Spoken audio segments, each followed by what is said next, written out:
We have updated numbers now in the races for Allegheny County Executive and DA. Not a big update, John, but an update is an update. We have now 4% of precincts reporting, along with the previously counted mail-in ballots. Innamorato leading Rocky 65% to 35%.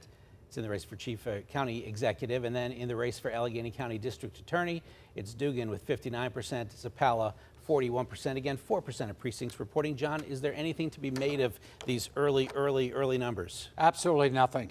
I mean, you can't predict who's going to win in either election. It's still a jump ball. We don't even know where these 4% precincts are. Right. It could be Republican areas or Democratic areas, and you draw your conclusions. Interesting, a moment ago, we heard Joe Rocky's campaign manager talking about these aren't just Democratic votes, but within the, talking about the mail-in numbers, but within the Democratic votes, it's the more liberal, the more, trying to paint it as the more progressive. Is that an accurate way that you read? No, I would not read it that way. I think a lot of folks who vote by mail may be older voters simply because they like the convenience of voting by mail, but I don't think that necessarily means that they're liberal.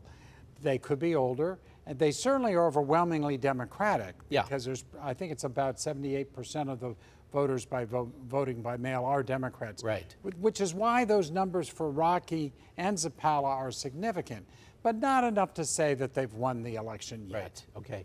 What are you hearing very quickly about turnout tonight? Do you have any estimate that are Most of the places I've talked to, the turnout was low to moderate. We're talking 30%, maybe as high as 35%.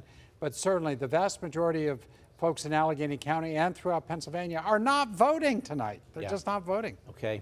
All right, John, thank you very much again. As always, we'll be back to wrap this up in just a moment.